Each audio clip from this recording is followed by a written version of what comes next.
Hello there, and welcome to the Nutrition Diva podcast. I'm your host, Monica Reinagel, and today I want to update you on some new research that adds to the ongoing debate about artificial sweeteners and whether they help or hurt with weight loss. And we're also going to talk about how this might apply to natural zero-calorie sweeteners like those that are made from stevia and monk fruit. But first, just a little background. It's long been observed that people who use artificial sweeteners are more likely to be overweight. Now, of course, that doesn't prove that zero-calorie sweeteners cause you to gain weight. In fact, defenders of zero-calorie sweeteners argue that the association between the use of these sweeteners and the increased risk of diabetes or obesity is actually a case of reverse causation. That is, people aren't developing diabetes because they're using these sweeteners. Rather, they're using these sweeteners because they have diabetes. However, a growing number of studies, including the one that was just released, offer a potential explanation for how these supposedly inert ingredients might actually be contributing to health issues. Although they don't directly raise your blood sugar, artificial sweeteners may affect how your body responds to the sugars in other foods, leading to elevated blood sugar and possibly insulin resistance or weight gain or even type 2 diabetes. And the key to all of this looks like it may be found in the trillions of microbes that populate your gut. People who are overweight tend to have different intestinal flora than normal weight individuals. Furthermore, it appears that these microbes actually play a big role in promoting obesity. When intestinal bacteria are transplanted from the guts of obese subjects into the guts of subjects without obesity, those subjects start gaining weight, and vice versa. Now, this is a pretty big revelation. Have you ever known someone who ate very little but remained overweight anyway, or someone who could eat whatever they wanted and not gain a pound? Well, for decades now, we've chalked this up to differences in metabolism or their physical activity levels. Sometimes we even suspect that people who are overweight are simply eating more than they realize or than they're admitting to. But in fact, a lot of this could be due to differences in their intestinal bacteria. More recently, we've learned that zero-calorie sweeteners affect the makeup of your intestinal population. Although these sweeteners have no calories for us, they do still provide a food source for your gut bacteria. Different bacteria appear to prefer different sweeteners.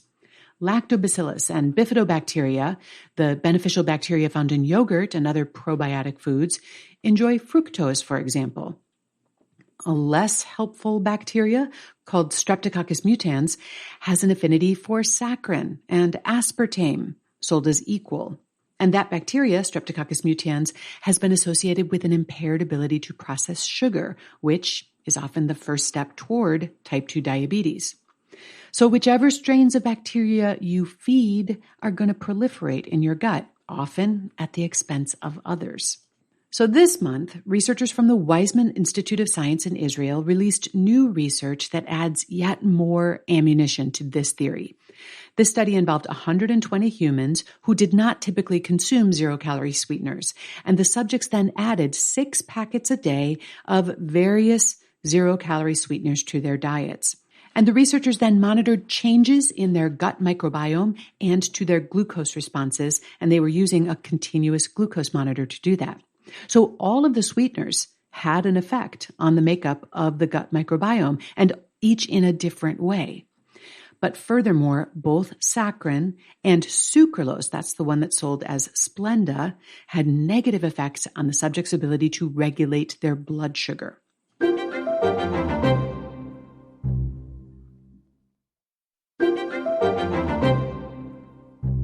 Now, some would argue that there's a big difference between an acute and possibly temporary effect on the microbiome and long-term changes in someone's health, such as developing diabetes or obesity. But it's increasingly hard to argue that these ingredients are biologically inert. Drinking a diet soda, even one that's sweetened with stevia, is clearly not equivalent to drinking water. So when this research first began to emerge back in 2014, I immediately heard from lots of Nutrition Diva listeners who wanted to know whether these findings applied to more natural sweeteners like stevia or monk fruit. And although there's not a ton of data on this, what we do have suggests that these sweeteners may be a somewhat better bet. Unlike Equal and Splenda, which encourage the growth of Streptococcus mutans, stevia appears to encourage the growth of a strain called Bacteroides, which, in combination with a diet that's rich in vegetables and fiber, appears to promote a healthier body weight. Earlier this year, a study published in the Journal of Dairy Science found that rats who were fed a monk fruit sweetened yogurt showed improvements in both the makeup of their microbiome and their ability to regulate glucose. And those effects were not seen in rats who were fed yogurt sweetened with sugar. Nonetheless, I don't think that switching to these natural zero-calorie sweeteners gives you a free pass for unlimited consumption. Drinking zero-calorie sodas all day is a really good way to train a sweet tooth. And binging on artificially sweetened Jell-O and pudding and fruit pops and ice cream, it's not improving the nutritional quality of your diet.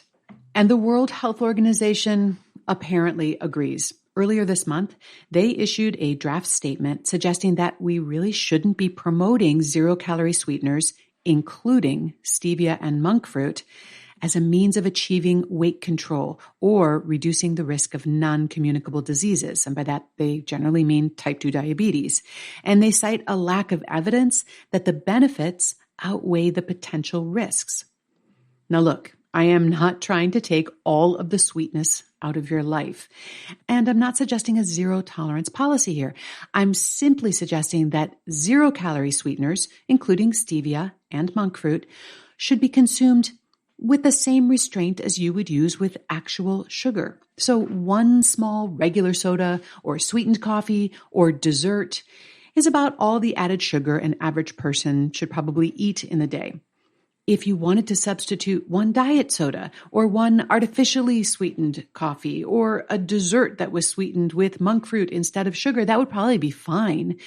What probably isn't fine is substituting 10 diet sodas or artificially sweetened coffees or desserts. Not only could that be having an undesirable effect on your microbiome, but all of those zero-calorie treats may also be crowding more nutritious foods out of your diet. If you have a thought about this you'd like to share or a question that you'd like me to weigh in on, you can contact me at nutrition@quickanddirtytips.com or call the Nutrition Diva listener line at 443-961-6206. And your question could be featured in a future episode. Also, if you're listening to this episode around the time that the show comes out, then there is still time to join me and lots of other Nutrition Diva listeners for the 30-day nutrition upgrade. We're kicking that off on September 11th. I'm going to show you a fun and effective way to improve your eating habits in a way that will last a lot longer than those 30 days. You can register for that at nutritionovereasy.com/upgrade. And if you put in the code DIVA20, we'll even knock 20% off the already low registration fee. Nutrition Diva is a Quick and Dirty Tips podcast. It's audio engineered by Nathan Sems with script editing by Adam Cecil. Our team also includes Morgan Christensen, Holly Hutchings, and Davina Tomlin. Thanks so much for listening, and remember to eat something good for me.